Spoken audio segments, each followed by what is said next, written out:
Alors, nous venons de voir que, finalement, pour caractériser la cinétique d'une réaction électrochimique, il suffit d'étudier l'évolution de l'intensité dans l'électrode en fonction du potentiel de cette électrode.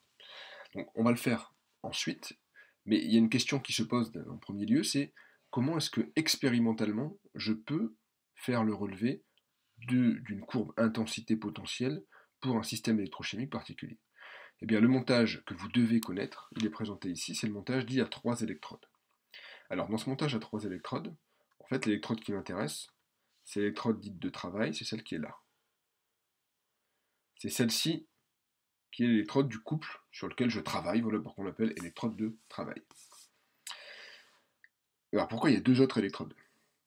Parce qu'en fait, j'ai besoin de connaître deux grandeurs. Intensité qui traverse cette électrode et tension aux bornes de cette électrode. Potentiel pendant cette électrode. Or, voilà pourquoi j'ai parlé de tension, je ne peux pas mesurer un potentiel. Je ne peux mesurer qu'une tension. Donc en fait, la première chose, la plus simple pour mesurer le potentiel, eh bien, c'est de mettre un voltmètre entre mon électrode de travail et une électrode de référence. Rappelez-vous, on a parlé des électrodes de référence, elles ont un potentiel fixé. Par exemple, l'électrode au calomel saturé, qui est une des plus classiques, qui est environ à 0,25 volts à 25 degrés. Donc si je mets un voltmètre entre mon électrode de référence pour laquelle je connais le potentiel et mon électrode de travail, eh bien j'ai accès directement au potentiel de l'électrode de travail.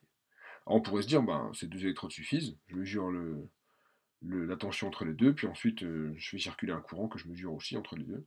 Sauf que l'électrode de référence n'est pas faite pour supporter un courant.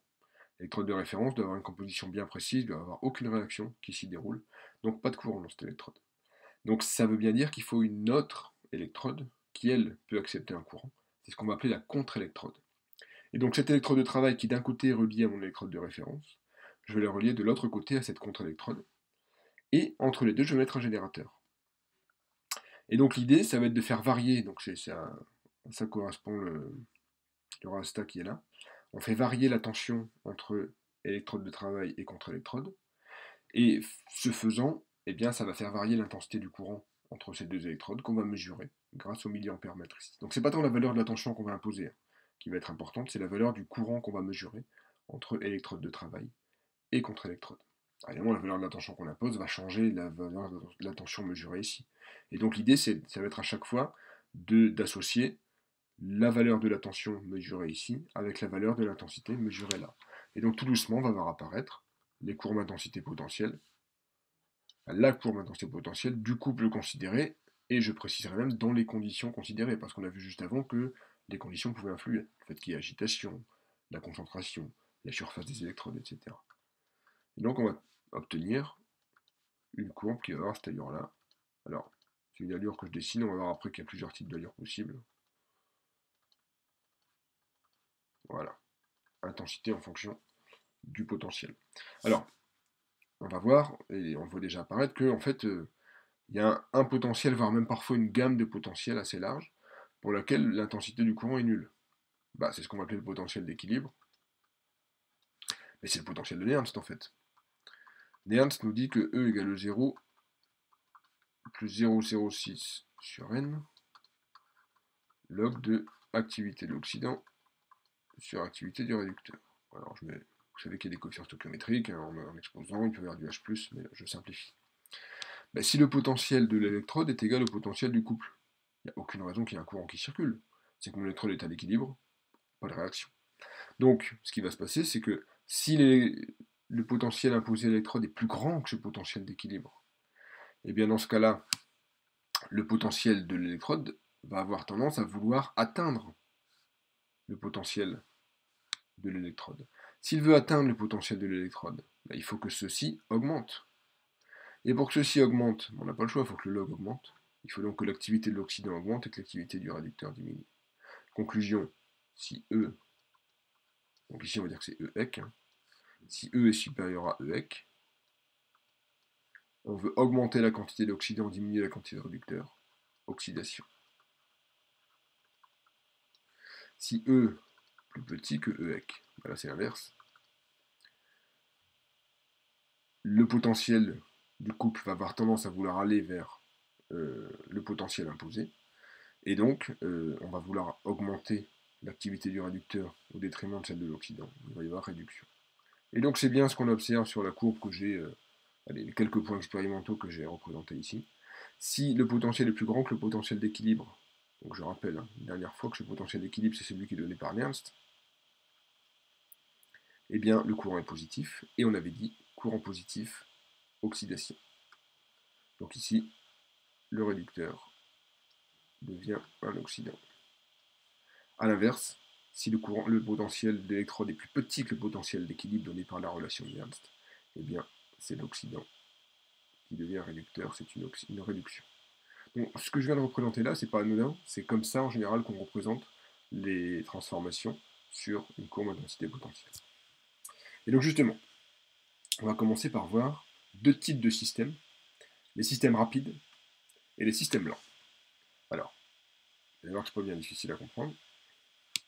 D'abord, un système rapide.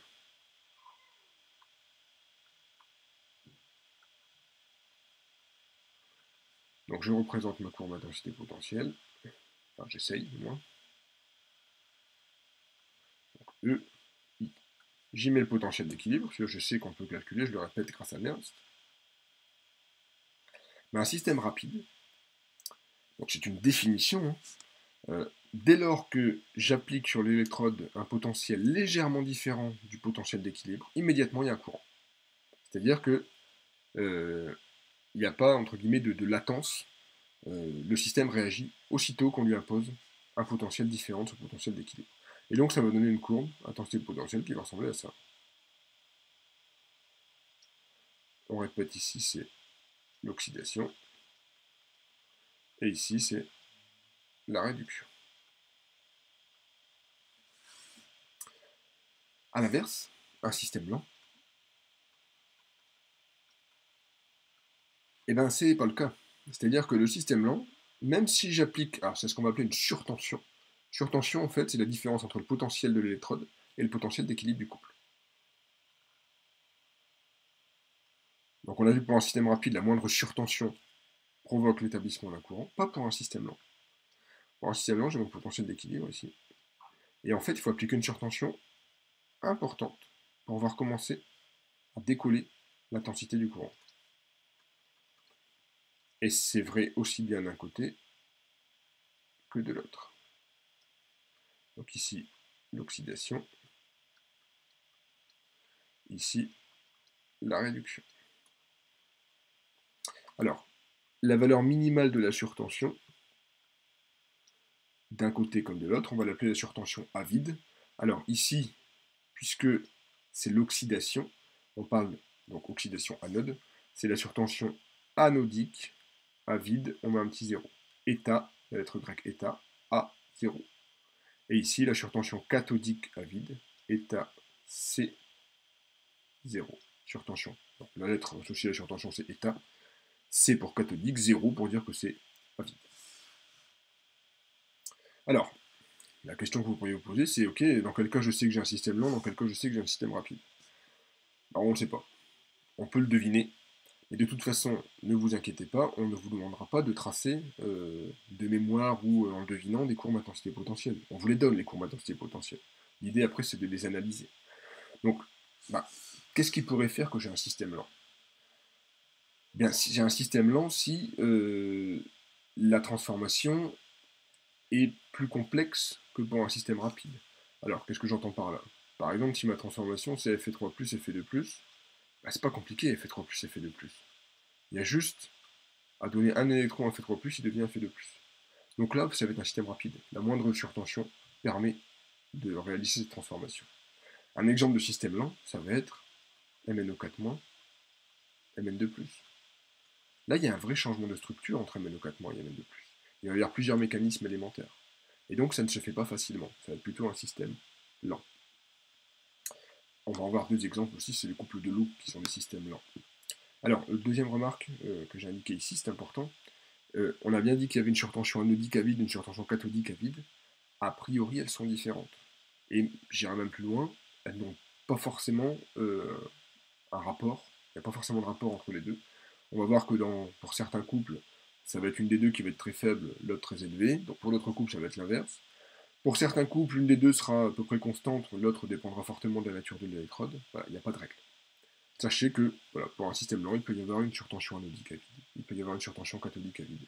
Et donc ça veut dire qu'il faut imposer un potentiel plus... Voilà, la différence entre le potentiel imposé et le potentiel d'équilibre était plus importante pour commencer à observer la réaction. Donc ça explique beaucoup de choses. On avait vu dans le chapitre sur les courbes d'intensité potentielle que parfois, il y a des réactions qui sont censées avoir lieu, mais qui n'ont pas lieu par blocage cinétique. Et bien en fait, ce ne sont que pour les systèmes lents. On voit même que dans un système rapide, dès que je quitte le potentiel de Nernst, la réaction a lieu. Donc, si elle est censée avoir lieu d'un point de vue thermodynamique, elle aura lieu d'un point de vue cinétique. Pour un système lent, c'est pas vrai.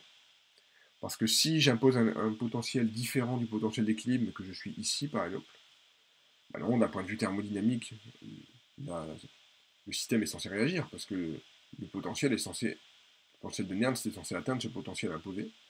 En fait, non, il n'y a absolument aucune réaction qui se produit, parce qu'il va y avoir un blocage cinétique. Et on continue dans la prochaine vidéo.